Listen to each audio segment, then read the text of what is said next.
dan ibu-ibu.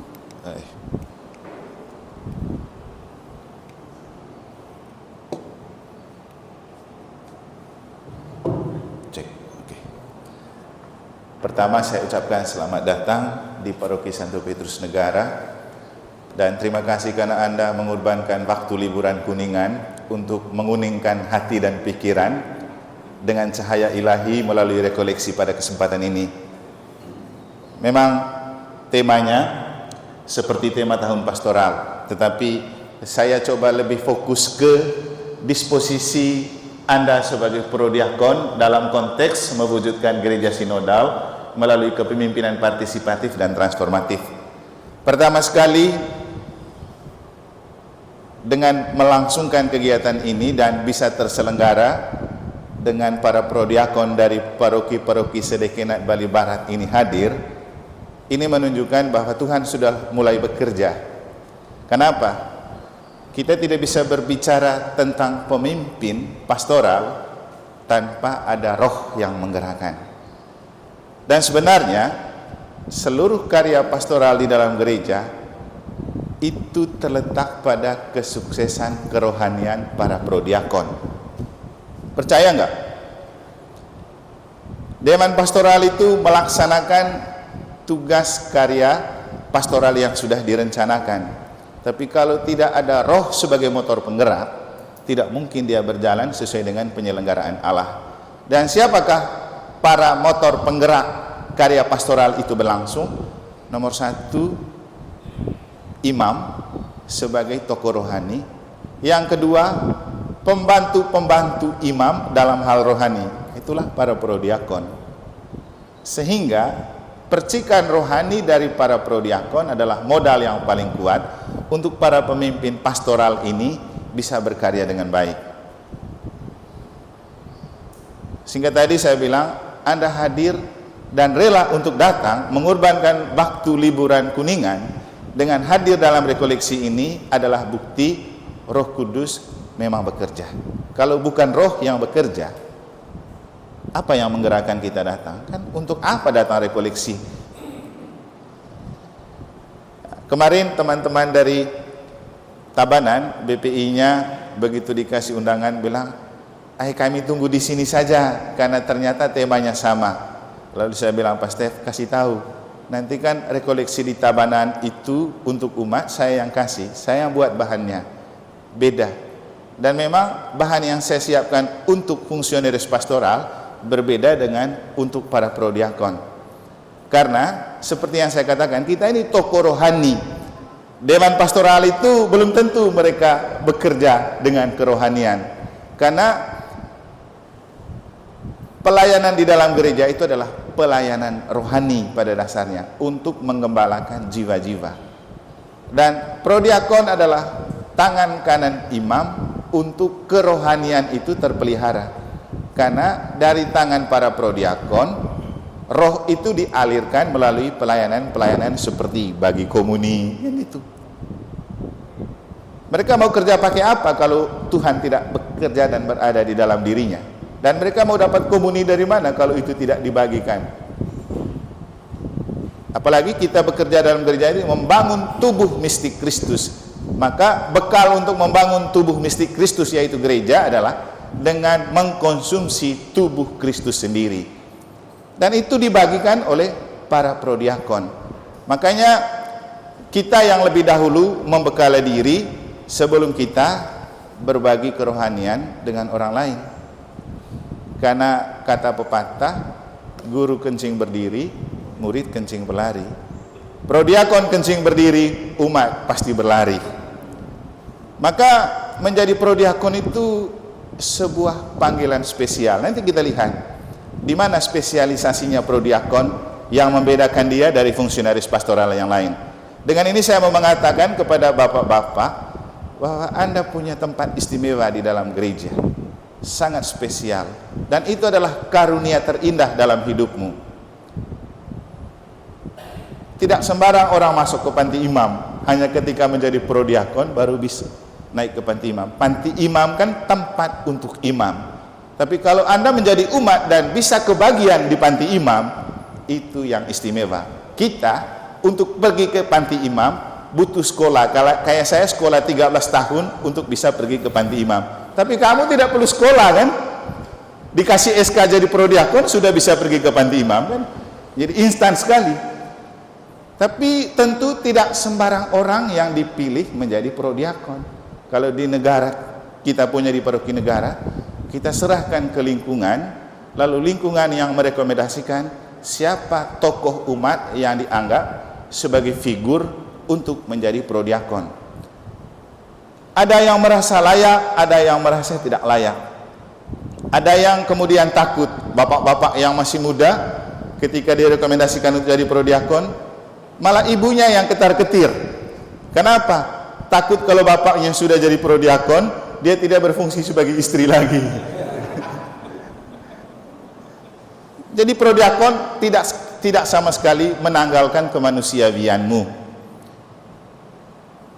Jadi harus bangga. Di antara kita yang hadir di sini, kira-kira siapa yang menjadi prodiakon di bawah 5 tahun? Coba angkat tangan. Di bawah 5 tahun, 1. Oh, lumayan banyak. Di atas 5 tahun? Oh, banyak juga. Coba saya mau tanya yang di atas 5 tahun. Setelah menjadi prodiakon, apa perasaan terbesar yang Anda rasakan setelah menjadi prodiakon? Ada yang mau ber-BPS men-sharingkan perasaannya setelah menjadi prodiakon lebih dari 5 tahun? Pak Wardi, silakan.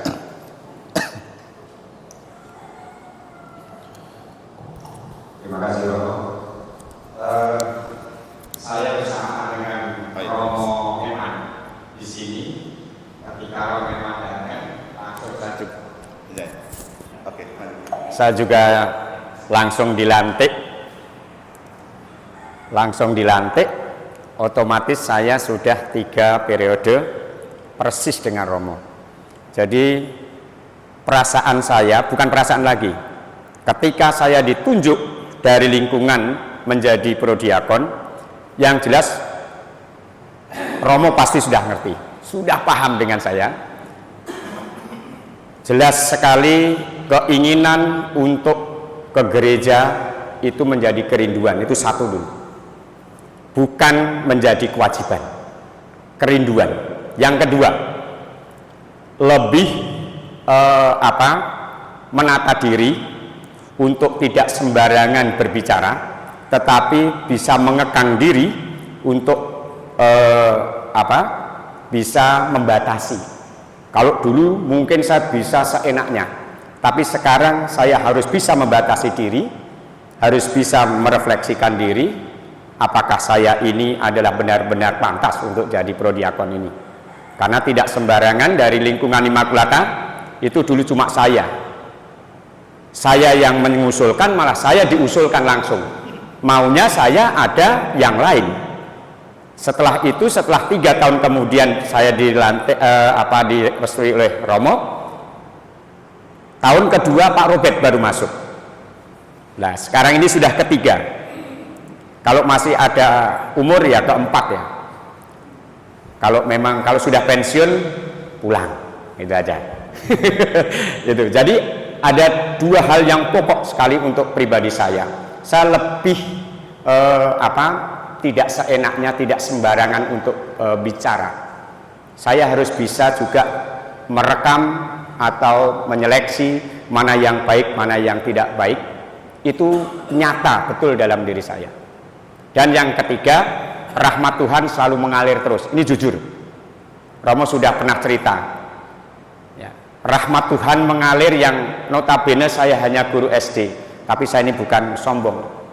3 orang bersama-sama dalam perkuliahan saya bisa membiayai, dan sekarang sudah semua bekerja dengan baik.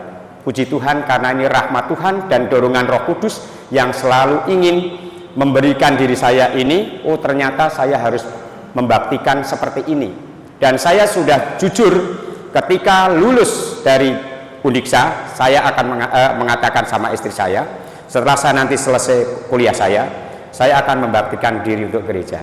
Boleh ditanya istri saya, masih ada sekarang. Dan sampai sekarang ini masih bisa masih dipercaya oleh umat dan Romo tentunya. Kalau saya sudah tidak dipercaya Romo, ya saya turun tangan langsung. Terima kasih Romo.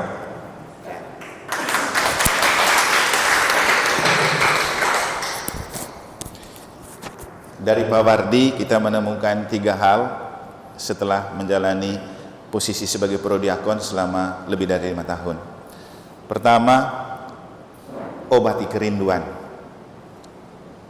Setiap kali kita misa pasti ada lagu pos komuni. Aku rindu menerima. Terus apa itu? Selanjutnya dalam santapan surga. Pokoknya itu. Aku rindu menerima. Menerima saja sudah rindu. Kalau orang punya iman, kalau orang tidak punya iman pasti tidak rindu. Tapi ketika kamu diobati oleh Tuhan kerinduannya, bukan hanya untuk menerima tubuh Kristus, tapi menerimakan tubuh Kristus kepada orang. Nah, kan lebih dari sekedar kerinduan biasa kan. Jadi ekspektasinya melampaui batas kerinduan kita. Jadi menjadi prodiakon bisa mengobati kerinduan lebih dekat dengan Tuhan. Bukan hanya menerima Tuhan, tapi menerimakan Tuhan kepada orang. Yang kedua, mawas diri. Jadi ternyata menjadi prodiakon itu bisa jadi remote control untuk kita mengontrol diri supaya kita tidak sembrono menempatkan diri dan menampakkan pribadi. Kalau kita mungkin sebelumnya semau gue berbuat sesuatu, dengan posisi menjadi prodiakon kita pikir-pikir, saya ini bukan sembarang orang. Jadi menjadi prodiakon bisa membantu mawas diri dan menjadi remote control untuk mengontrol diri kita. Dan yang ketiga itu rahmat yang berlimpah. Bukan hanya sekedar rahmat, rahmat yang berlimpah. Dan itu sudah dialami oleh Pak Wardi. Nanti rahmat apa saja itu detailnya bisa sharing lanjut dengan teman-teman waktu kamu ngopi atau santai-santai. Sehingga pertemuan ini sebenarnya lebih memancing dan memacu untuk kita menemukan diri kita sebagai pribadi berharga dengan menjadi prodiakon. Ini posisi yang tidak sembarang diberikan dan juga langka. Makanya ini panggilan paling instan sudah. Seperti yang saya bilang, kita untuk ada di panti imam dan bagi komuni itu lama prosesnya. Suster-suster saja tunggu diberikan wewenang khusus baru bisa bagi komuni. Kami di Frater yang bagi komuni itu tunggu tingkat 4 setelah pelantikan lektor dan akolit. Tapi kamu prodiakon dilantik Bapak Uskup sudah besoknya bagi. Jadi harus bangga nih bahwa Tuhan itu punya perhatian lebih untuk kita. Sehingga bapak-bapak yang lain yang selama ini di negara ketika direkomendasikan jadi prodiakon, sabar dulu. Ya, coba jangan menyia-nyiakan kesempatan. Dia tidak datang 2 kali. Saya selalu bilang kepada teman-teman di negara, saya seorang pribadi yang selalu memberikan peluang dan kesempatan untuk Anda tampil dan mengekspresikan diri. Maka saya ingin di gereja tidak hanya muncul muka-muka itu, toh selalu ada muka baru. Supaya dengan itu kamu bisa membantu bekerja sebagai rekan kerja Allah. Sayangnya tidak semua orang menangkap peluang itu.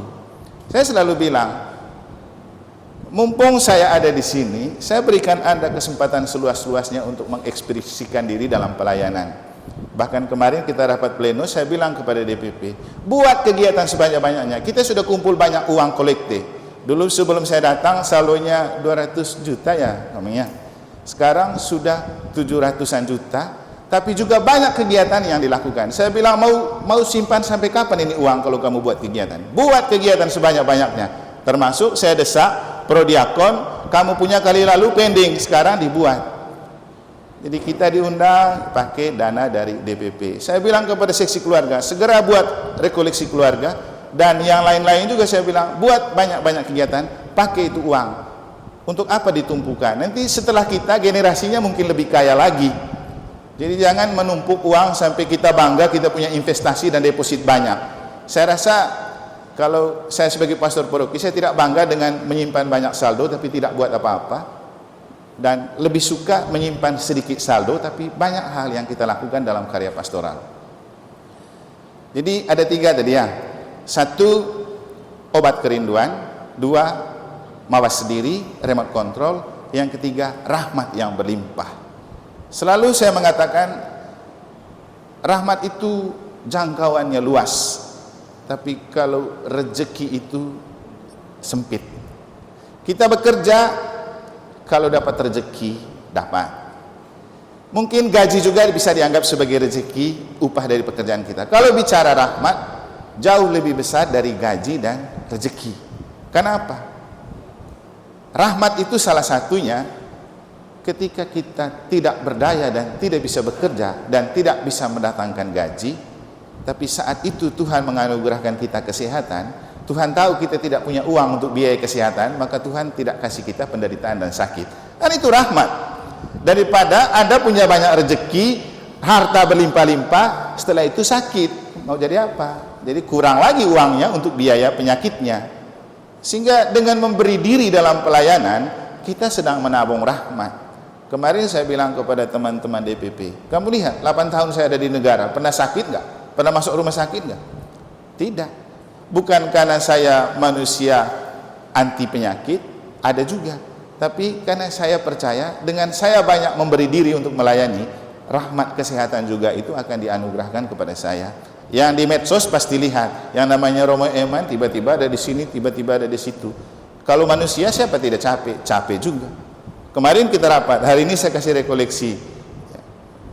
Jalani saja, karena percaya dengan kita memberi diri, kita menerima banyak rahmat. Nah, itulah makanya kenapa saya bilang banggalah menjadi prodiakon. Nanti kita dengar lagi dari yang 5 tahun ke bawah, tapi kita coba masuk ke bahan dulu. Nanti percuma saya siapkan bahannya.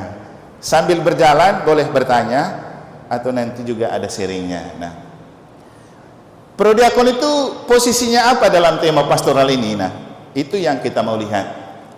Pertama, sebelum kita lebih dalam melihat siapa itu prodiakon di dalam gereja Katolik, kita harus mengenal dulu memangnya gereja Katolik itu apa dan siapa. Kalau kita tidak mengenal gereja Katolik, kita tidak akan pernah bangga jadi prodiakon, karena faktanya di dalam gereja-gereja hanya gereja Katolik yang punya prodiakon, gereja lain tidak punya. Jangan lagi bicara dengan agama lain. Jadi itulah istimewanya prodiakon, hanya dalam gereja Katolik. Nah, gereja Katolik seperti apa? Perlu kita tahu dan kenal. Kita juga perlu mengenal Tuhan. Kadang-kadang kita bicara Tuhan dan percaya kepada Tuhan yang kita tidak kenal.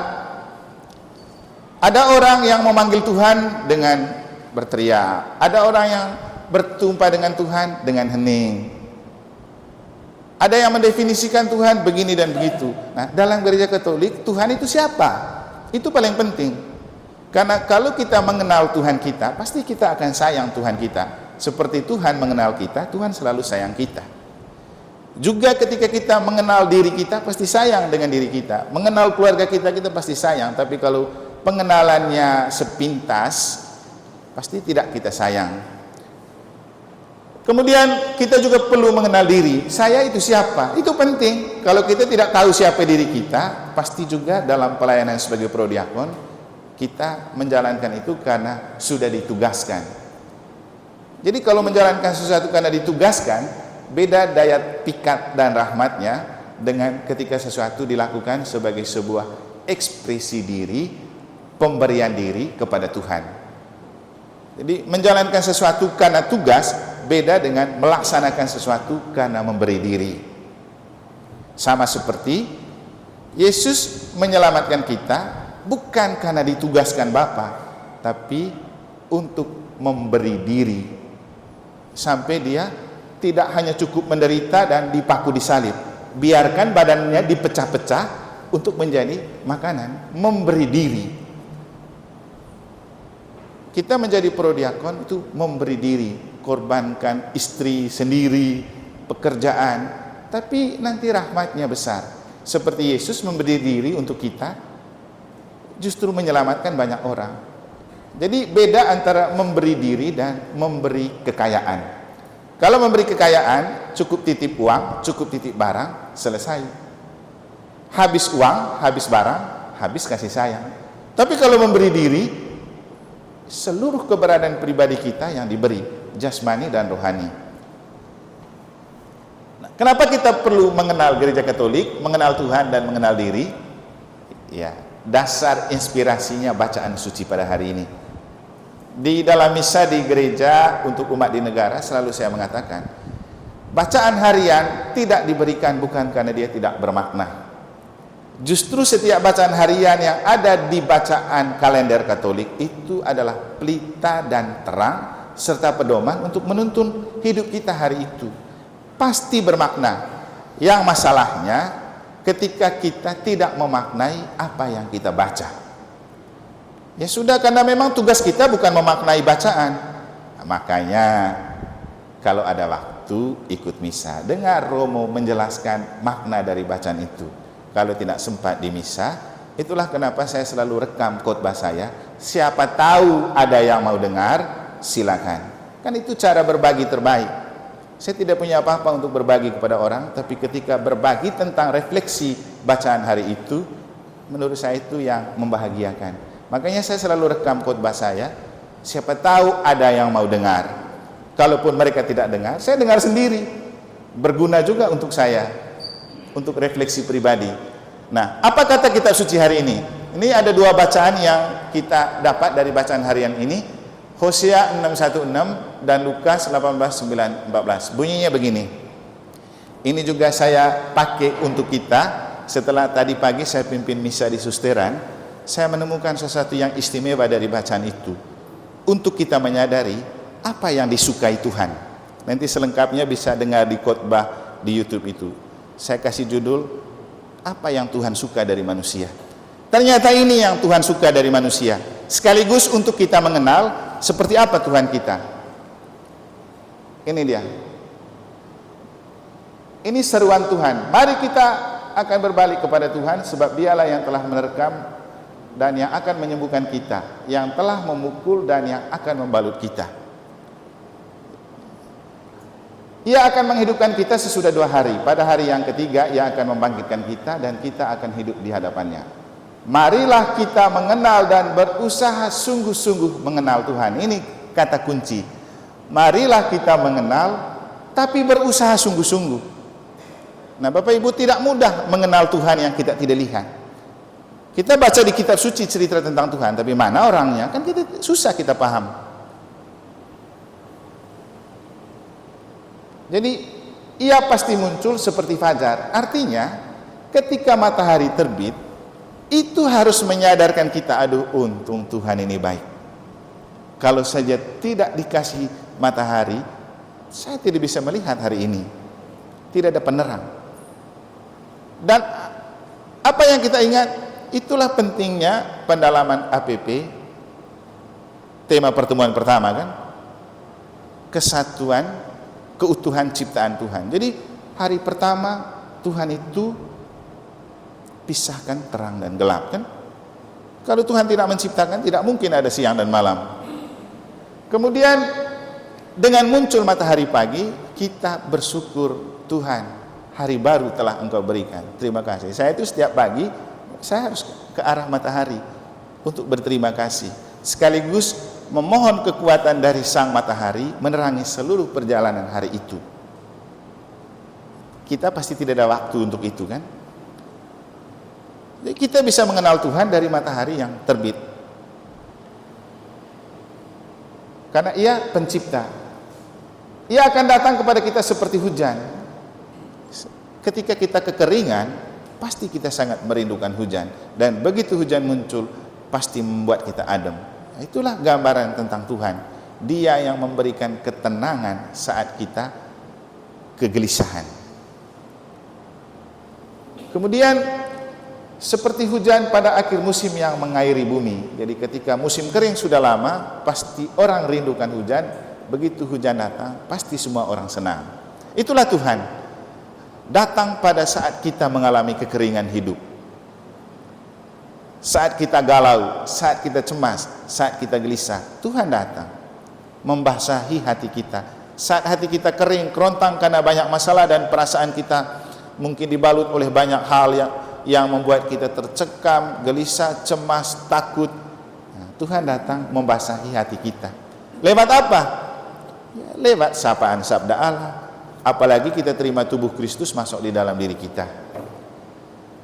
Apakah yang akan kulakukan kepadamu, hai Efraim? Apakah yang akan kulakukan kepadamu, hai Yehuda? Kasih setiamu seperti kabut pagi dan seperti embun yang hilang pagi-pagi benar. Sebab itu aku telah meremukan mereka dengan perantara nabi-nabi, aku telah membunuh mereka dengan perkataan mulutku, dan hukumku keluar seperti terang. Sebab aku menyukai kasih setia dan bukan korban sembelihan. Inilah Allah kita, Allah yang menyukai kasih setia, tidak butuh kita korban. Makanya kita tidak perlu bikin sesajen, kita tidak perlu rangkai apa-apa untuk Tuhan. Tuhan tidak butuh itu. Tuhan kita, dia hanya butuh kasih. Kasih yang oleh Yesus diajarkan dalam bacaan Injil kemarin, kan? Dengar bacaan Injil kemarin itu, baca. Ketika seorang ahli Taurat berkata dan bertanya, hukum apa yang pertama dan utama? Yesus bilang apa? Dengarlah hai Israel. Hukum yang utama dan pertama adalah kasihilah Tuhan Allahmu dengan segenap hatimu, tenagamu, pikiranmu. Yang kedua, kasihilah sesamamu manusia seperti dirimu sendiri. Kasih terhadap Tuhan, kasih terhadap sesama. Tapi yang pertama, dengar dulu. Orang yang punya kasih pasti dengar Tuhan dan dengar orang. Makanya dalam khotbah kemarin saya kasih judul, mendengarkan itu yang menyelamatkan, bukan mengetahui. Seperti seorang ahli Taurat, dia kan ahli, dia tahu itu hukum. Buktinya setelah Yesus jawab, dia bilang, benar sekali apa yang kau katakan guru. Karena memang dia sudah tahu itu hukum. Tapi dia tidak hidupkan hukum itu selama ini, karena dia hidup hanya sebatas pengetahuan, tidak mendengarkan. Ini kan orang-orang yang tidak suka dengar orang lain, apalagi dengar Yesus, kan mereka tidak suka. Ahli Taurat kan anti Yesus. Mereka tidak pernah mau dengar Yesus omong. Sebelum Yesus omong, mereka sudah duluan tidak suka. Sama juga dalam hidup kita. Kita para imam juga mau omong bagus bagaimanapun, kalau duluan sudah tidak suka, pasti semua yang diomongin tidak baik semua. Nah, gitu juga prodiakon. Kalau orang sudah punya gambaran tentang seorang pribadi, misalnya Pak Wardi, dia sudah punya gambarannya begini, pasti dia akan merasa bahwa Pak Wardi bagi komuni pun tidak pantas dan tidak layak. Gitu. Tapi coba dengar dulu, dengar apa kata Tuhan. Makanya kepada ahli Taurat itu Yesus bilang, dengarlah hai Israel. Artinya, kau sudah tahu hukumnya, yang jadi masalah untuk kau selama ini, kau kurang mendengar Tuhan dan orang lain. Apalagi kalau sudah bicara mendengar dengan hati, ya, dengan telinga hati. Jadi Bapak Ibu, ada banyak kebisingan yang ada di telinga kita, tapi tidak semua kita dengar dengan hati. Makanya dalam bahasa Inggris itu jelas, hearing dan listening. Ya, ikut weekend MA kan pasti tahu itu. Sekarang ini saya punya telinga dan kita punya telinga mendengar banyak. Kipas angin, AC, bunyi-bunyi di seputar alam. Banyak yang kita dengar. Tapi apa yang kita dengarkan? Apa yang sedang saya katakan? Jadi itulah mendengarkan dengan hati. Mengarahkan hati dan pikiran fokus pada sesuatu yang sedang terjadi. Jadi telinga kita ini menyerap banyak hal. Tapi mana yang bisa masuk sampai ke hati? Nah, kalau bicara sabda Allah, kita perlu mendengar dengan hati. Maka telinga hati yang perlu dipakai untuk mendengar sabda. Kenapa perlu mendengar dengan suara hati? Ini penting juga, karena ketika kita membagi tubuh Kristus dalam tugas pelayanan sebagai prodiakon, kita harus membagi dengan hati. Kalau sudah ada Tuhan dan sabda Allah di hati, maka apapun yang kita bagikan dengan sepenuh hati akan menyelamatkan orang sampai ke kedalaman hatinya. Jadi Tuhan kita itu Tuhan yang menyukai kasih setia. Jadi ada dua kata di sini, kasih dan setia. Bukan hanya kasih. Kalau punya kasih tanpa kesetiaan juga repot. Anda hidup sebagai suami istri, pasti punya kasih atau cinta. Tapi itu tidak cukup, harus dibarengi dengan kesetiaan. Setia untuk mengasihi. Dan menyukai pengenalan akan Allah lebih daripada korban-korban persembahan. Jadi menyukai pengenalan akan Allah. Inilah alasan kenapa kita perlu mengenal gereja Katolik dulu, mengenal Tuhan dulu, mengenal diri. Karena Tuhan itu menyukai pengenalan. Seringkali saya mengatakan, atau kita yang belajar filsafat tahu baik, beda antara mengenal dan mengetahui. Mengetahui itu hanya sebatas pengetahuan, tapi pengenalan itu bukan hanya sebatas kepala, tapi harus masuk di hati. Contoh, saya mengetahui Pak Beni itu rambutnya putih, kan gitu. Saya tahu, tapi kalau mengenal berarti saya masuk di hatinya. Ketika rambutnya putih, hatinya ikut putih enggak? Dan untuk mengenal butuh interaksi. Jadi butuh interaksi, butuh berada bersama, berbagi pengalaman, berjalan bersama. Itulah gereja sinodal, Bapak Ibu. Kenapa kita menekankan gereja sinodal? Supaya umat kita itu berjalan bersama, saling mengenal. Sehingga kalau kita sudah saling mengenal, pasti saling paham. Ketika sudah saling paham, yang terjadi susah untuk saling mempersalahkan. Jadi kalau kita paham dengan orang, pasti susah kita memahami, susah untuk kita mempersalahkan. Misalnya, Pak Frans, saya tahu dia prodiakon, dia dari Baluk, dia jual air kerjanya. Saya tahu sebagai seorang penjual air kerjanya seperti apa. Lama-lama saya paham, ternyata jual air itu tidak bisa mengatur waktu. Sehingga kalau dia sering datang terlambat di misa, saya sudah paham, karena mungkin tadi tiba-tiba ada orang yang minta air, kan gitu. Sehingga saya tidak perlu mempersalahkan dia, karena memang saya paham kondisinya. Itulah pengenalan. Tapi jadi tidak paham, jadi masalah juga ketika kita tahu orangnya, kita mengenal orangnya. Orang itu kok rumahnya dekat gereja, tapi kok susah sekali datang ke gereja. Ya, dalam hal ini juga mau tidak mau pakai pemahaman.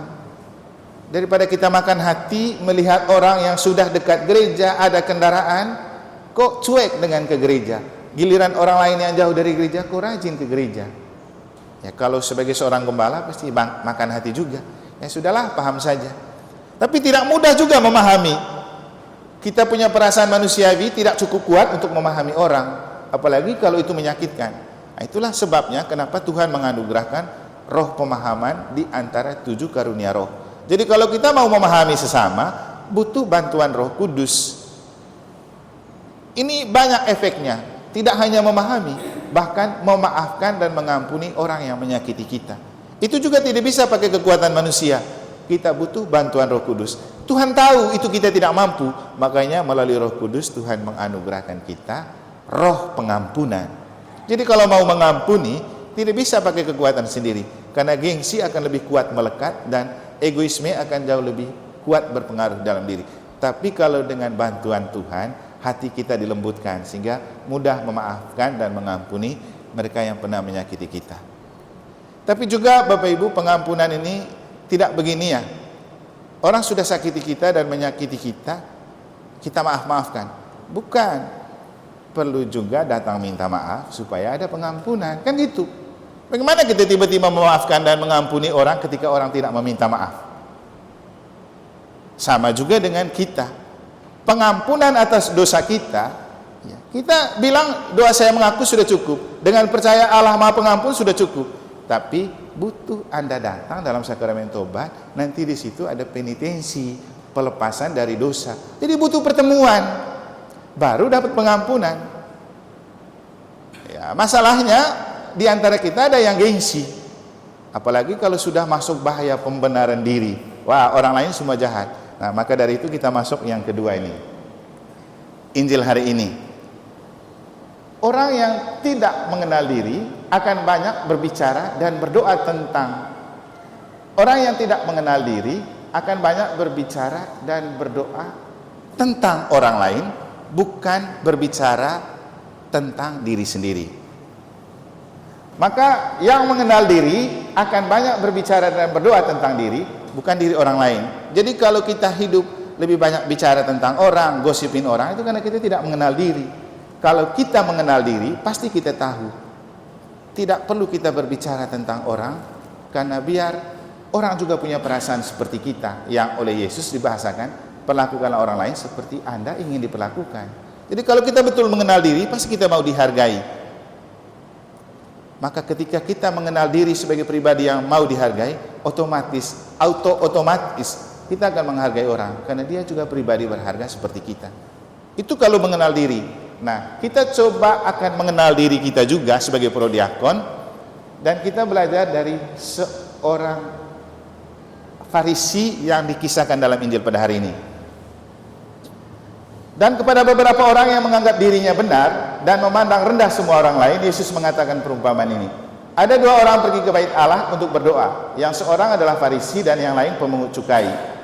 Orang Farisi itu berdiri dan berdoa dalam hatinya begini, "Ya Allah, aku mengucap syukur kepadamu karena aku tidak sama seperti semua orang lain. Bukan perampok, bukan orang lain, bukan pesina, bukan seperti cukai ini. Aku berpuasa 2 kali seminggu, aku memberikan 10 dari segala penghasilanku. Tetapi pemungut cukai itu berdiri jauh-jauh, bahkan ia tidak berani menengadah ke langit, melainkan ia memukul diri dan berkata, 'Ya Allah, kasihanilah aku orang berdosa ini.' Aku berkata kepadamu, orang ini pulang ke rumahnya sebagai orang yang dibenarkan Allah, dan orang lain itu tidak. Sebab barang siapa meninggikan diri, ia akan direndahkan, dan barang siapa merendahkan diri, akan ditinggikan." Ini terkait dengan dosa pertama dari 7 dosa pokok, yaitu kesombongan. Jadi ini orang yang menganggap diri benar pasti tidak benar. Yang ada cuman anggapan. Jadi Pak Wardi, mereka sama Pak Steve, mereka masih ingat khotbah saya 2 hari lalu tentang hidup berdasarkan fakta dan katanya, kan? Jangan hidup berdasarkan apa katanya, itu kan asumsi. Tapi hiduplah berdasarkan apa faktanya. Demikian juga kita beriman, jangan beriman pada apa katanya, tapi faktanya. Katanya dia Katolik, tapi faktanya tidak pernah pergi misa hari Minggu, kan gitu. Maka tidak bisa kita menyimpulkan dia orang Katolik, walaupun KTP-nya Katolik, kan itu katanya saja. Yang menunjukkan seorang itu Katolik itu faktanya. Jangan berbicara saya orang Katolik kalau selama musim Prapaskah tidak pernah ikut jalan salib, karena Katolik berarti ikut jalan salib. Lalu kalau Katolik apa? Sementara sekarang ini teman-teman yang bukan Katolik juga ada jalan salibnya. Jadi itu mengenal diri. Nah, yang paling penting di sini itu gini. Orang yang menganggap dirinya benar pasti selalu memandang orang lain rendah. Tapi dia lupa bahwa itu cuma anggapan, bukan fakta. Kita bisa lihat dalam kenyataan hidup, kan? Ada orang-orang yang angkuh yang menganggap diri paling benar, semua yang lain salah. Bahkan kalau di negara, siapapun romo yang datang ke tugas ke sini salah semua, dia aja yang benar. Nah, lihat pribadinya, benar-benar benar nggak orang itu? Enggak juga, kan? Malahan paling rusak dan paling buruk di antara banyak orang. Tapi dia menganggap diri sudah paling benar, paling pintar, paling hebat. Nah, itu kan gaya orang Farisi, karena dia belum mengenal dirinya. Orang yang mengenal diri itu akan memakai falsafah padi, semakin berisi semakin merunduk. Tapi orang yang tidak mengenal diri, tong kosong nyaring bunyinya. Maka dengan kita menjadi prodiakon, jangan lupa mengenal diri, sehingga baik untuk mengantar kita pada sebuah fase seperti yang dikatakan dan diseringkan oleh Pak Fardi. Dengan menjadi prodiakon, makin mawas diri, mengontrol diri. Saya juga begitu. Dulu waktu jadi frater, saya ini terkenal orang yang vokal gitu, suka kritik, suka apa segala macam. Itu masih tetap terbawa saat masih imam muda. Macam yang lain yang orang buat itu tidak beres semua. Tapi setelah berkembang dalam waktu, ada rasa bahwa saya ini bukan anak kecil lagi. Apalagi dengan jabatan sebagai pastor paroki, waktu itu saya baru 3 tahun jadi pastor paroki di Dompu. Kemudian ke sini, selalu saya bilang menemukan diri, saya memang usianya kecil. Di paroki ada banyak yang lebih tua. Tapi saya harus membawa diri sebagai orang yang dituakan karena posisi. Sehingga dalam hidup berparoki, siapakah orang tua untuk umat? Ya pastor. Kalau kamu menganggap orang tuamu orang yang dihargai, hargai juga pastormu sebagai orang tuamu. Karena dalam hubungan yang hidup menggereja, segala sesuatu kan diputuskan melalui pastor paroki. Bukan di sini saya tayangkan, di tentang yang ini nanti akan saya tayangkan sebuah video tentang apa artinya menghargai orang tua. Dan kalau kita melihat pemimpin pastoral sebagai orang tua di paroki, maka bagaimana menghargai fungsionaris pastoral. Tapi kita kan fokus pada prodiakon dulu. Makanya nanti prodiakon kalau ada rekoleksi khusus tentang kepemimpinan yang partisipatif, ikut juga karena bahannya beda. Jadi di sini nanti kita fokus pada pemimpin yang partisipatif itu yang seperti apa, yang transformatif itu seperti apa, dan gereja sinodal itu apa. Kadang-kadang kita bicara banyak gereja sinodal, tapi seperti apa persisnya itu kita belum tahu, belum kenal. Kemudian bangkit dan bergerak itu seperti apa maksudnya. Jadi ini nanti khusus di rekoleksi bersama fungsionaris pastoral, dan saya harapkan prodiakon juga tetap hadir karena kita sudah kadung berada di posisi yang lebih tinggi daripada fungsionaris pastoral dan umat biasa, karena kita jadi tokoh rohani. Maka jadi figur rohani, apapun bentuk karya rohani di paroki, jangan sampai prodiakon tidak datang. Kalau di negara saya senang sih lihat mereka rata-rata rajin ikut misa harian, dan saya rasa di tempat lain juga, di paroki lain juga gitu kan. Karena kita punya ini tokoh rohani, figur rohani. Kita menunjukkan itu tidak perlu dengan banyak berkhotbah, tapi dengan berbuat. Dengan kita ikut misa harian itu sangat dibantu. Siapa tahu nanti dengan lihat kita berubah, umat yang lain, setelah dia jadi prodiakon banyak perubahan, coba kita ikut dia. Itulah transformatif. Jadi partisipasi akan bisa menciptakan perubahan. Kalau tidak berpartisipasi tidak ada perubahan. Itu contoh kecilnya. Dan para prodiakon saya harapkan menjadi obor dan pelita untuk membangun hidup rohani umat, bahkan fungsionaris pastoral yang lain. Kenapa kalau kita rapat fungsionaris pastoral, prodiakon didatangkan? Walaupun kamu tidak punya program, kecuali program seperti ini, perlu kamu hadir. Karena kamu itu tokoh rohani yang bisa menetralisir keadaan. Di negara beberapa tahun lalu ketika membentuk DPP yang sekarang, kita itu buat penasehat namanya, penasihat dewan dan penasihat lingkungan. Dicari orang yang dianggap sebagai figur yang bisa dihargai dan dikagumi. Sayangnya penasihat dewan itu sendiri hanya semangat datang lantik. Setelah itu tidak buat apa-apa. Padahal itu sudah ada kepercayaan itu kepada kamu. Bapak Uskup lantik, ada SK, kamu itu penasihat. Kamu punya hak untuk menasihati umat yang tidak beres. Begitu. Tapi kok hanya semangat-semangat mau dilantik saja. Setelah itu tidak jalankan tugas. Bahkan dewan pun kamu punya hak untuk menasihati.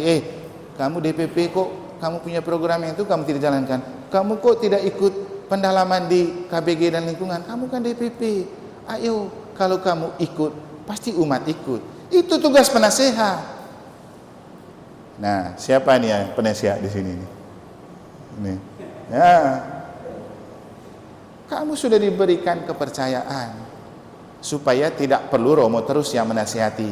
Apalagi kalau Romo menasihati kan kembali ke dia suka Romonya dia dengar, kalau dia tidak suka Romonya dia tidak dengar. Makanya kita perlu penasehat di masing-masing lingkungan supaya harapannya mungkin dengan dinasihati oleh orang yang lebih dekat dengan dia berubah. Tapi penasehatnya yang tidak percaya diri. Mestinya ada rekoleksi khusus untuk para penasehat juga nih. Tapi dengan ini saya mau mengatakan prodiakon sudah otomatis penasehat. Makanya kamu banyak berdoa, banyak memelihara hidup rohani. Saya rasa kalau kamu menasihati dengan kerohanianmu, orang mau juga. Yang penting kan berdoa dulu sebelum beraksi. Itu. Apalagi kamu setiap hari Minggu ini disepuh oleh tubuh Kristus. Terima tubuh Kristus di panti imam. Kalau di negara celup-celup dengan darah lagi, komplit. Berarti kan Kristus sudah bekerja di dalam dirimu. Jadi kita itu senang ada prodiakon, apalagi untuk saya pastor yang masih muda sudah setengah tua. Ya, ada hal yang tidak bisa saya lakukan, tapi melalui kamu Tuhan bisa berkarya. Ya, seperti nasihati orang-orang tertentu tadi.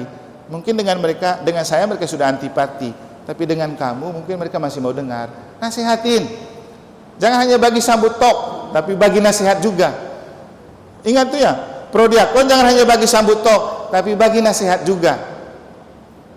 Itulah seorang figur. Oke.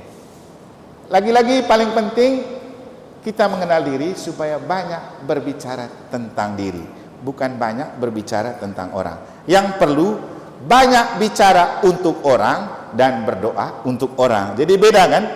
Kalau kita bicara tentang orang, maka keberadaan pribadi itu yang kita bicarakan. Seperti seorang Farisi ini, kok dia berdoa bicara tentang orang lain, yang perampok, yang pesina, yang lalim, yang korupsi. Ngapain? Sebelum kita berdoa juga Tuhan sudah tahu keadaan kita kan? Tapi kalau seorang yang mengenal diri, dia akan mengenal diri dan berdoa seperti ini. Merasa tidak pantas, tidak layak bercerita tentang dirinya di hadapan Tuhan. Itulah gunanya berdoa Bapak Ibu, bercerita tentang diri kita di hadapan Tuhan. Jangan berbicara tentang diri kita di hadapan sesama, nanti akan jadi gosip dan viral. Nah, tentang orang kita perlu berbicara untuk orang atau berdoa untuk orang. Seperti ketika kita jadi tim sukses, kan kita bicara untuk orang, bukan bicara tentang orang. Sehingga waktu jadi tim sukses, siapapun yang jadi caleg atau calon, kita bicara yang baik-baik semua kan, karena bicara untuk dia sukses. Tapi kalau bicara tentang orang, yang negatif semua yang kita bicarakan tentang orang itu. Jadi jadilah prodiakon yang mengenal diri, supaya lebih banyak berbicara tentang diri di hadapan Tuhan dan tidak banyak berbicara tentang orang dan berdoa tentang orang. Itu pengenalan. Nah, kita coba mengenal sedikit gereja Katolik itu seperti apa. Kita sudah lama jadi Katolik, tapi kadang-kadang kita belum paham yang dimaksudkan dengan Katolik itu seperti apa. Mungkin ini bisa dijadikan sebuah acuan.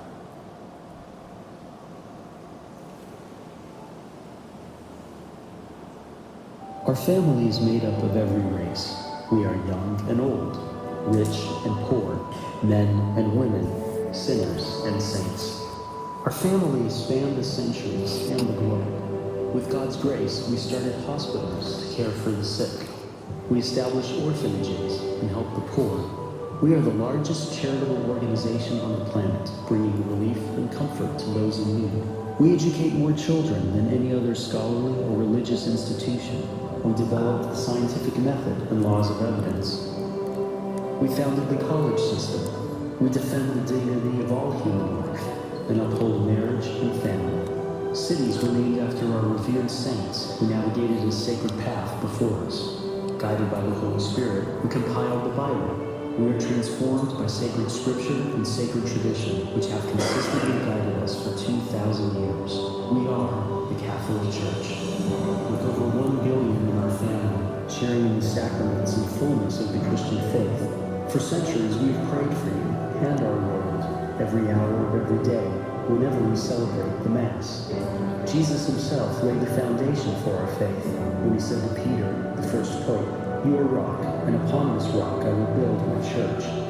For over 2,000 years, we've had an unbroken line of shepherds, guiding the Catholic Church with love and truth in a confused and hurting world. And in this world filled with chaos, hardship, and pain, it's comforting to know that some things remain consistent, true, and strong, our Catholic faith, and the eternal love that God has for all creation.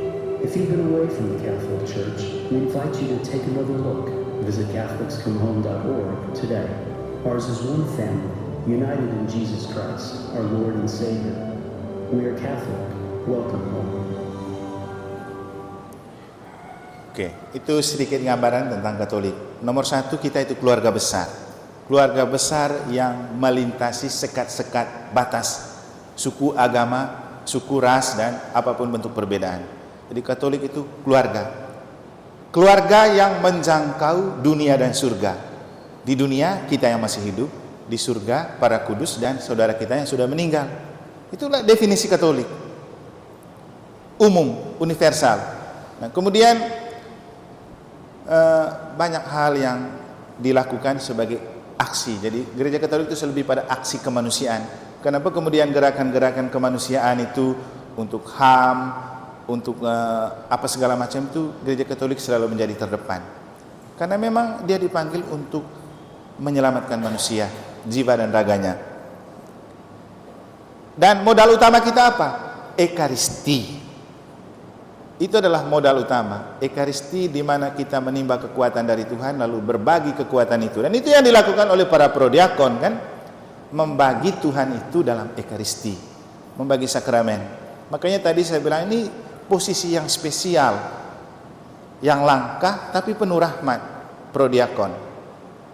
Dan di bagian akhir ada ajakan, kami mengajak kalau kamu jauh dari gereja Katolik, kembalilah ke gereja Katolik. Ini keluarga kita. Dan saya rasa memang benar Bapak Ibu. Dulu waktu zaman-zaman pemilu saya katakan kepada umat-umat di mana saja kami pergi untuk pendidikan Rasul Abam, saya bilang sekarang kamu sedang dipecah-pecahkan dalam partai dan dalam kelompok 1, 2, 3. Silahkan, tapi jangan lupa setelah ini kembali ke gereja sinodal. Karena ketika kamu sakit dan mati, kamu tidak akan cari partai dan paslon nomor 1, 2, 3 sebagai capres, cawapres. Kamu akan kembali ke KBG, ke lingkungan, ke paroki, cari pastor. Apalagi kalau kita mati, siapa yang bawa kita ke kuburan? Romo dan prodiakon kan? Terus partai yang kita usung belum tentu kirim ucapan turut berduka cita. Kan selesai pemilu, selesai kepentingan. Tapi gereja dia tidak dibatasi oleh waktu. Makanya kepada para caleg dan kepada umat saya bilang, sekarang silakan bertanding, tapi jangan lupa kembali ke gereja sinodal. Dan ini ajakan terakhir, kembalilah ke Katolik. Mungkin Bapak Ibu pernah baca buku Rome Sweet Home, kisah tentang Scott Hahn bersama istrinya, seorang doktor kitab suci, pendeta yang banyak berbicara di Amerika. Seringkali saya menceritakan ini, tapi saya menceritakan lagi karena mungkin teman-teman prodiakon dari tempat lain belum dengar ya. Tapi kalau dengar nggak apa-apa, ini refreshing saja. Dia seorang pengkhotbah ulung di Amerika, dia gelar doktor, dan setiap kali dia berkhotbah dia selalu mencaci maki gereja Katolik. Dia paling tidak suka misa dan dia menganggap misa itu sebuah penyembahan berhala. Sudah 20 tahun dia belajar kitab Wahyu, tapi dia tidak paham-paham ini kitab Wahyu. Maka satu kali dia pergi ke sebuah katakombe kapel di Amerika, dia ikut sebagai pengamat, sekaligus untuk mencari informasi tentang apa sih keburukan gereja Katolik yang bisa dia khotbahkan lagi di gerejanya. Dia ikut misa di sebuah kapel di bawah tanah, dan dia duduk di sudut. Kan pengamat. Dia anti misa. Dia coba ikut misa, mulai dari pengantar, bacaan. Lama-lama jantungnya berdebar. Puncak debaran jantungnya itu ketika memasuki fase ini. Imam bilang, lihatlah anak domba Allah. Lihatlah dia yang menghapus dosa dunia. Berbahagialah saudara yang diundang ke perjamuan anak domba. Dan sebelum imam mengucapkan itu, umat bilang apa? Anak domba Allah, kasihanilah kami. Anak domba Allah, kasihanilah kami. Anak domba Allah, berilah kami damai. Dia sudah mulai tertegun di situ. Karena dia ingat dengan bicara tentang anak domba Allah di kitab Wahyu yang dia belajar selama 20 tahun. Dia kan doktor. Dia tidak pernah paham. Baru saat itu dia mulai pelan-pelan paham. Ini yang dimaksudkan dengan anak domba yang ditulis di kitab Wahyu. Sudah, kali berikut dia datang lagi, dan selama seminggu dia ikut misa. Itulah misa yang mengubah dia. Singkat cerita, kemudian dia menemukan ternyata perjamuan anak domba di surga yang diceritakan di kitab Wahyu ada di gereja Katolik dalam misa. Kemudian dia mengatakan, rugi kalau Anda jadi orang Katolik tapi tidak pernah ikut misa. Dan sejak saat itu dia memutuskan kembali ke gereja Katolik yang dia cerita dalam buku Rome Sweet Home, Roma rumahku. Nah, ini cocok dengan ajakan, kalau Anda jauh dari gereja Katolik, marilah ke gereja Katolik. Karena Katolik itu istimewa. Oke, itu Katolik. Sekarang kita mau mengenal Tuhan yang diajarkan di gereja Katolik itu Tuhan seperti apa. Kami di seminari tinggi bertahun-tahun belajar ini tentang Tuhan. Jadi ada pertama sekali pengenalan akan Allah, dogmatik 1. Belum lagi ada dogmatik 2, 3. Dan itu adalah mata kuliah yang paling menjenuhkan dan membosankan. Karena kita belajar tentang Tuhan yang kita tidak lihat. Jadi tidak mudah jadi imam. Makanya saya bilang, kamu enak jadi prodiakon. Belum sekolah, sudah bisa bagi komuni, sudah bisa pimpin ibadat. Kita bertahun-tahun. Walaupun kemudian ada umat yang seperti orang Farisi tadi itu, merasa dan menganggap diri paling benar dan tahu semua, sehingga dia ngeles pastor lagi dan merasa lebih hebat dari pastor untuk khotbah. Dulu saya di negara saya coba tampilkan yang gitu-gitu, ternyata ada yang terpancing, kemudian ngeles saya lagi bicara tentang kitab suci di medsos. Nggak apa-apa, hasil akhirnya juga kalah juga kan. Mana mau tanding dengan pengetahuan yang saya sudah belajar lama. Bukan untuk menyombongkan diri, karena faktanya begitu. Jadi tidak mudah untuk bicara tentang Tuhan. Dalam gereja Katolik, kenapa tidak gampang orang jadi pastor? Di tempat lain gampang. Yang penting baca kitab suci, boleh mengajar. Tapi gereja Katolik, sabar dulu. Kau baca kitab suci dan kuasai kitab suci, belum tentu tahu tentang Tuhan. Karena tidak semua hal tentang Tuhan ada di dalam kitab suci.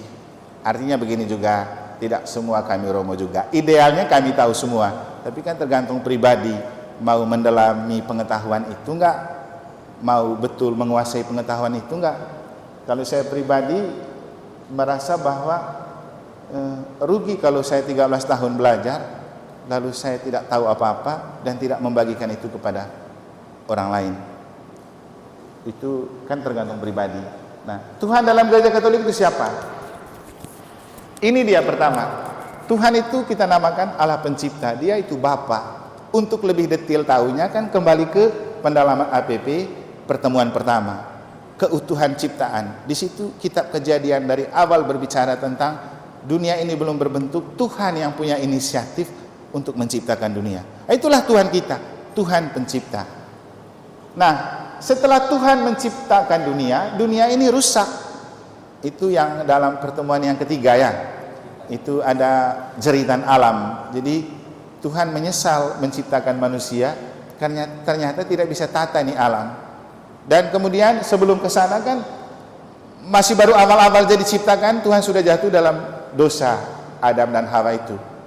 Nanti bisa lihat di channel YouTube saya penjelasan tentang. Bapak Ibu paham nggak? Kenapa Tuhan kasih Taman Eden dulu kepada Adam sebelum dikasih Hawa? Kenapa tidak langsung kasih istri? Kan itu di pertemuan kedua tuh. Jadi Tuhan beri Adam Taman Eden dengan pesan boleh makan apa saja di dalam taman ini kecuali buah dari pohon pengetahuan. Setelah itu baru dikasih istri. Mengapa kasih taman dulu baru kasih istri? Kita pikir istri dulu baru bicara tentang hidup kan gitu. Ada hubungannya. Tapi kemudian jatuh dalam dosa. Nah, sekarang Tuhan ini berpikir serius ketika manusia sudah jatuh ke dalam dosa, ketika dia sudah merusakkan dunia, bagaimana supaya pulih kembali hubungan Tuhan dengan manusia dan dunia. Bagaimana? Bapak Ibu tahu bagaimana? Itulah yang membuat Bapa itu mengirim Yesus. Yesus dilahirkan sebagai inkarnatoris namanya. Penjelmaan diri Bapa supaya tampak dalam pandangan manusia. Maka Allah Bapa menjelma menjadi manusia dalam peristiwa inkarnasi yaitu Natal. Jadi tidak kelihatan ini.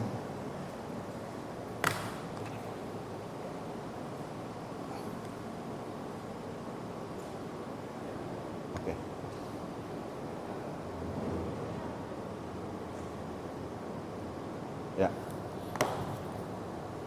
Jadi Allah Bapa menjelmakan diri menjadi manusia supaya manusia itu menjadi Allah yang tampak. Maka Yesus lahir sebagai anak Allah 100%, anak manusia 100%. Sebagai anak Allah, dia dikandung dari Roh Kudus. Sebagai anak manusia, lahir melalui rahim Maria, ada proses kelahiran. Tapi yang membuahi Yesus bukan manusia, bukan Yosef, tapi Roh Kudus. Sehingga Yesus itu putra Allah yang 100% manusia, 100% anak Allah. Yesus itulah yang kita pandang sebagai bentuk konkret dari Allah. Itulah puncak dan arti dari perayaan Natal. Allah menjelma menjadi manusia dan tinggal di antara kita. Untuk apa? Untuk karya penebusan dunia, supaya dunia ditebus dari dosa dan kembali hidup sebagai putra-putri kesayangan Allah. Itulah misteri Paskah. Jadi Paskah itu pusat pada Yesus. Kenapa kemudian dalam masa Prapaskah kita banyak bergulat dengan peristiwa hidup Yesus? Karena kita fokus pada Yesus. Yesus yang berkarya untuk menebus kita melalui derita, salib, dan bangkit. Itulah hari raya kedua terbesar di dalam gereja, terkait dengan Allah yang kita percaya. Setelah Yesus naik ke surga, menebus dunia dia sudah lakukan. Bagaimana caranya supaya kesatuan Bapa dan Yesus dan kita di dunia itu tetap terpelihara? Maka diutuslah Roh Kudus sebagai penolong untuk memelihara kesatuan kita dengan Bapa dan Yesus yang sudah kembali ke surga, yang kita rayakan dengan Pentakosta. Sehingga 3 hari raya besar dalam gereja Katolik, Natal, Paskah, dan Pentakosta adalah hari raya untuk kita memaknai kembali Allah Tritunggal yang kita percaya dalam gereja. Aku percaya akan Allah Bapa yang Maha Kuasa, pencipta langit dan bumi, dan seterusnya. Di bagian awal dalam doa aku percaya, kita mengungkapkan kepercayaan kepada Bapa pencipta. Setelah itu kepada Yesus yang diutus, dikandung dari Roh Kudus, dilahirkan oleh Santa Perawan Maria, yang menderita sengsara dalam pemerintahan Pontius Pilatus, disalibkan, wafat, dan dimakamkan, yang turun ke tempat penantian pada ketiga bangkit dari antara orang mati. Aku percaya akan Roh Kudus, Gereja Katolik yang kudus, persekutuan para kudus, pengampunan dosa, kebangkitan badan, kehidupan yang kekal. Inilah kredo untuk mengungkapkan kita percaya kepada Allah yang mana. Nah, belum lagi kita di sini belum saya buat, tapi di Dompu pernah saya buat turun ke KBG untuk katekesi doa aku percaya. Ternyata tidak mudah. Bicara aku percaya saja butuh berapa lama? Karena di situ yang dibicarakan aku ini mengenal diriku enggak?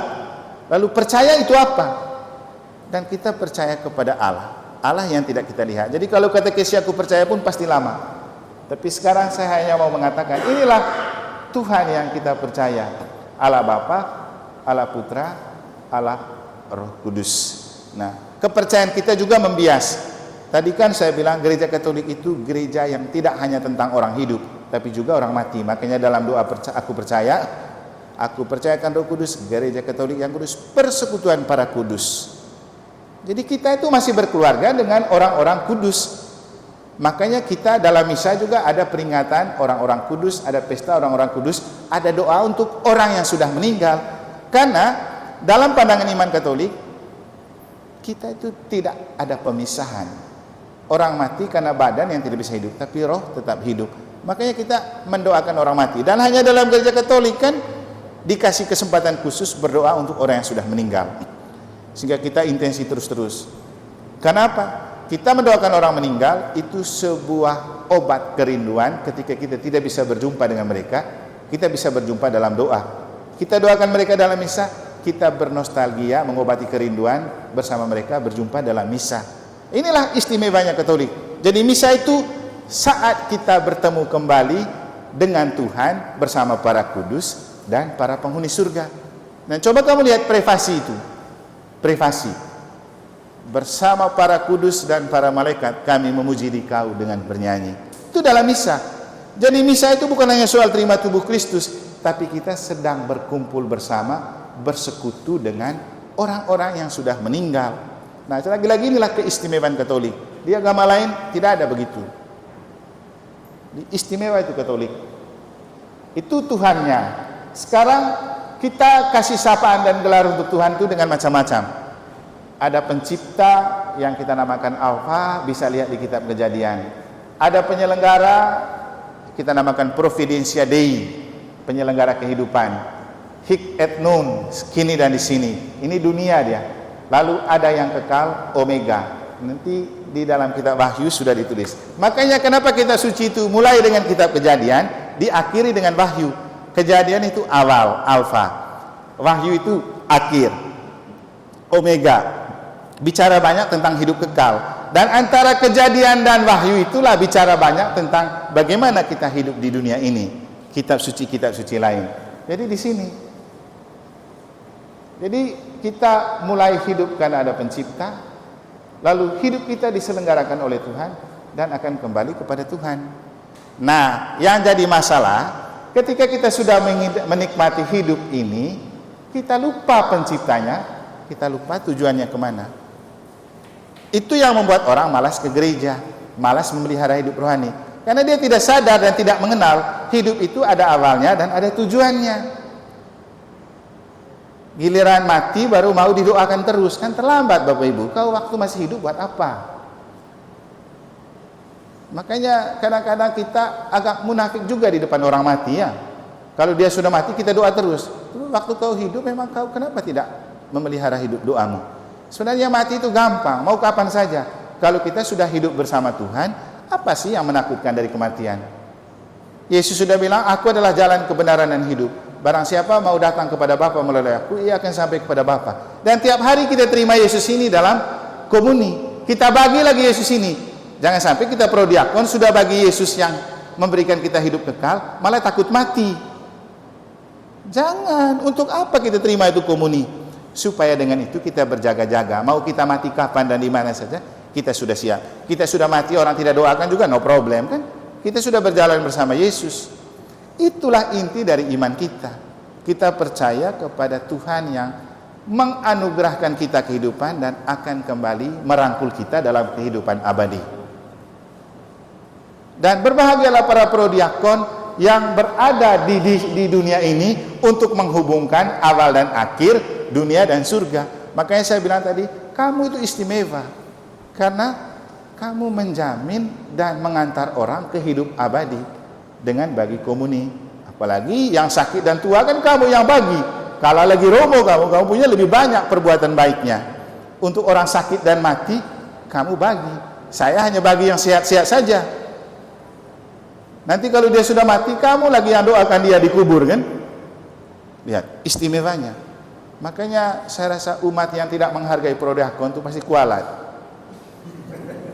Iya, karena itu yang paling penting kan kamu para prodiakon jaga image sedikit. Jaga hidup rohani. Jangan lagi kamu yang mulai sembrono. Itu tadi maksudnya jabatan spesial. Nah, siapakah aku? Jadi kita bertanya ke dalam diri pribadi masing-masing. Siapakah aku? Nomor satu, saya adalah imago Dei, gambar dan rupa Allah. Itu kan ada di kitab Kejadian bab 1 ayat 26-28 ya. Jadi ketika Tuhan sudah menciptakan alam raya, dia melihat siapa yang bertanggung jawab. Maka Tuhan menciptakan manusia sebagai gambar dan rupa Allah. Diciptakannya dia laki-laki dan perempuan. Diciptakan mereka. Diciptakan sebagai gambar dan rupa Allah. Jadi kita itu istimewa. Sehingga kalau boleh kamu lihat mukanya Pak Frans Ferik ini katos, tidak menarik. Bapak ini juga sebagian gigi sudah hilang. Ini imago Dei Pak. Begini-begini gambar dan rupa Allah. Ini bukan soal keriting, lurus, tidak lurus. Siapapun yang muncul dengan kondisinya itu gambar dan rupa Allah. Dan semua punya keunikan. Coba kalau di dunia ini hidup orang yang berambut lurus saja tanpa keriting, kan tidak seru. Tidak bisa kita mengatakan rambut lurus lebih baik kalau tidak ada yang keriting. Nah sekarang ini orang yang rambut lurus pingin kribo. Juga soal mancung dan pesek. Tidak akan pernah orang mancung itu berharga kalau tidak ada orang pesek. Kan itu. Bagaimana kita bangga bahwa kau mancung kalau tidak ada yang pesek? Tapi sebaliknya, tanpa orang pesek, orang mancung juga tidak berharga. Gitu. Saya selalu memakai hal ini kalau mencontohkan saya punya orang tua. Saya punya bapak kan tinggi, mancung, putih. Giliran dia cari istri, cari yang pendek, pesek. Gitu. Karena apa? Punya keunikan, punya keistimewaan untuk saling melengkapi. Semua diciptakan sebagai gambar dan rupa Allah. Kemudian, nah ini. Setelah itu Tuhan menciptakan kita sebagai gambar dan rupanya, dipakai sebagai rekan kerja Allah. Ini kan ada di motonya Bapak Uskup itu tuh. 1 Korintus 3:7. Deus incrementum dedit. Allah yang memberi pertumbuhan. Kan di awalnya Paulus bilang, jangan kamu berpikir aku golongan Paulus, aku Apolos. Enggak, mau Apolos mau Paulus sama. Kita semua rekan kerja Allah. Yang terpenting Allah yang memberi pertumbuhan.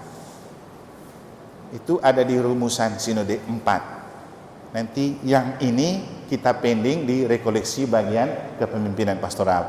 Cukup kita tahu bahwa kita jadi prodiakon karena dipakai Allah sebagai rekan kerja Allah. Dan memang faktanya begitu. Ini saya taruh di bawah. Aku adalah manusia, bukan Superman. Manusia bukan malaikat. Manusia yang lemah, rapuh, dan berdosa. Kita harus menemukan diri seperti itu.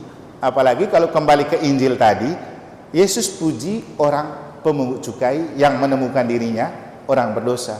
Yesus bilang apa? Kamu lihat orang ini, mereka pulang. Yang dibenarkan Allah itu orang yang menemukan diri orang berdosa. Makanya gereja Katolik itu gereja untuk orang berdosa. Setiap kali kita misa, kita mulai dengan pengakuan dosa. Karena kita datang, karena kita berdosa. Bukan karena suci dan kudus. Walaupun dalam kenyataan terjadi, orang yang sebenarnya berdosa justru tidak merasa perlu misa. Saya kemarin ngobrol sama suster itu tentang pengakuan. Saya bilang ini, heran juga pausnya, katanya mengaku tiap hari. Apa sih dosanya yang dia buat? Tapi kok mengaku tiap hari? Bandingkan dengan kita yang tunggu Paskah atau Natal baru mengaku, padahal dosanya banyak, tapi tidak merasa berdosa. Nah, ini yang jadi masalah. Mestinya masa tobat ini kesempatan untuk kita memburu Tuhan, karena kita sudah terlalu banyak berdosa. Tapi berapa banyak orang datang misa? Berapa banyak orang datang jalan salib?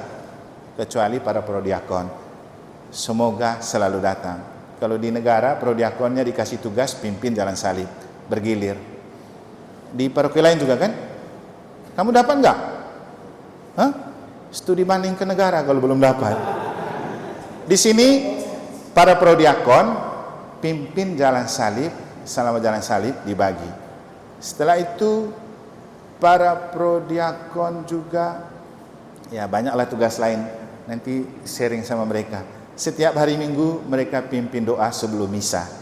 Nanti kalau tidak percaya lihat di live streamingnya Santo Petrus. Jadi supaya mereka itu banyak dilibatkan dan dipekerjakan. Walaupun baca mereka salah-salah, sudahlah kita maklum karena semua pada tua dan matanya rusak-rusak. Asal jangan di paroki yang merasa diri sempurna saja, pasti kamu dipersalahkan terus. Kalau di paroki selama Romo Eman, saya paham saja. Kamu baca salah, sudahlah. Yang penting kamu mau melayani. Gitu juga orang jadi lektor, banyak yang mengeluh bacanya gitu ya, masih baik dia mau, terus kau dikasih kesempatan tidak mau, habis itu kau nilai orang. Jadi prinsipnya kita kumpul orang bersalah dan berdosa, nggak apa-apa. Memang gereja itu untuk kumpul orang yang bersalah dan berdosa. Daripada kau menganggap diri benar dan tidak berdosa, tapi tidak pernah ke gereja kan? Sudah tidak ke gereja, omong banyak tentang gereja lagi di luar sana. Wah, dosanya jauh lebih besar tuh. Nah, setelah kita menemukan diri sebagai gambar dan rupa Allah, sebagai rekan kerja Allah, tapi kita juga lemah, rapuh, tak berdaya dan berdosa. Pertanyaan berikutnya, kalau demikian, apa persembahan terbaikku untuk Tuhan dan gereja? Apa? Kita mau persembahkan apa? Ya, dengar dulu lagu ini untuk kita mau tahu.